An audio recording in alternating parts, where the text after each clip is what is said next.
I'll be reading the Song of Moses. Give ear, O heavens, and I will speak, and hear, O earth, the words of my mouth. Let my teaching drop as the rain, my speech distill as the dew, as raindrops on the tender herb, and as showers on the grass. For I proclaim the name of the Lord, ascribe greatness to our God. He is the rock, his work is perfect, for all his ways are justice. A God of truth and without injustice, righteous and upright is he. They have corrupted themselves. They are not his children because of their blemish, a perverse and crooked generation. Do you thus deal with the Lord, O foolish and unwise people? Is he not your father who bought you? Has he not made you and established you? Remember the days of old. Consider the years of many generations. Ask your father, and he will show you, your elders, and they will tell you.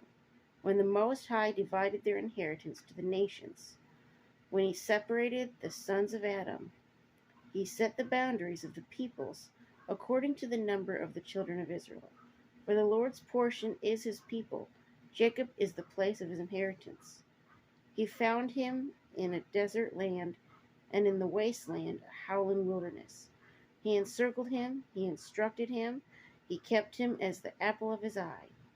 As an eagle stirs up its nest, hovers over its young, spreading out its wings, taking them up, carrying them on its wings. So the Lord alone led him, and there was no foreign god with him.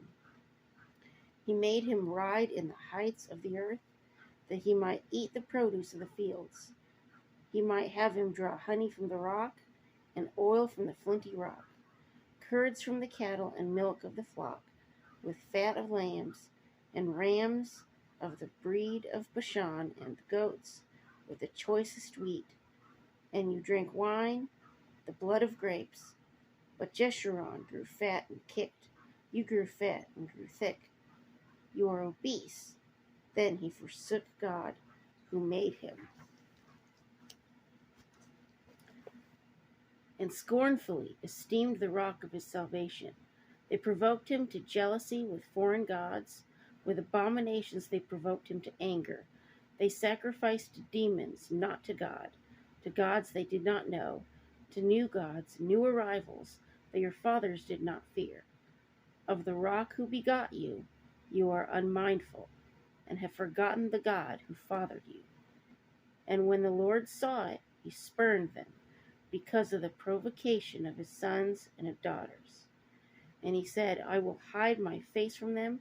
I will see what their end will be, for they are a perverse generation, children in whom is no faith.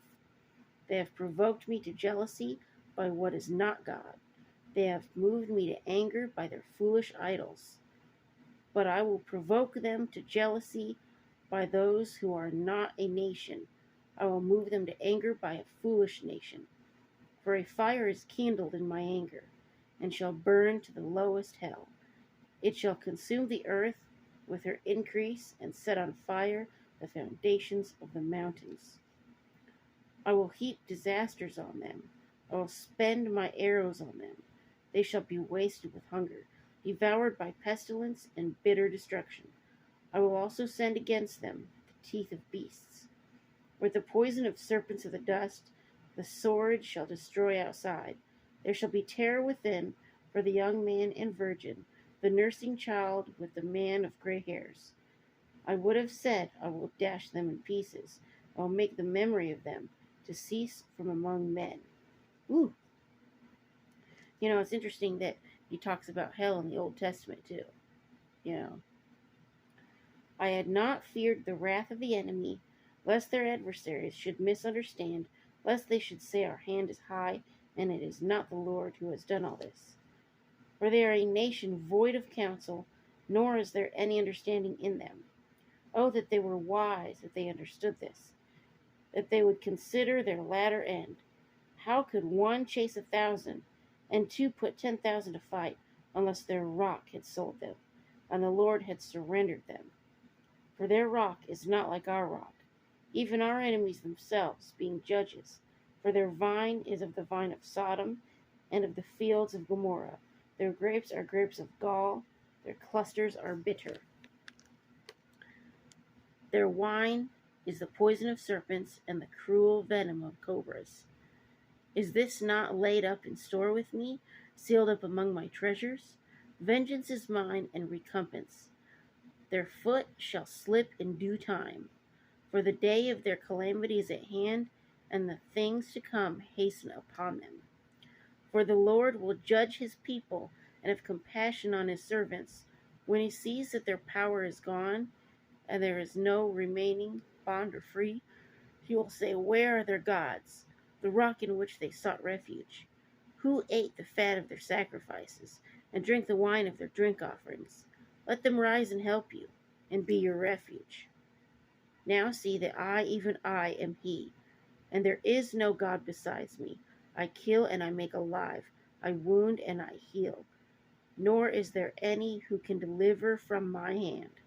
For I raise my hand to heaven, and say, as I live forever, if I whet my glittering sword, and my hand takes hold on judgment, I will render vengeance to my enemies, and repay those who hate me.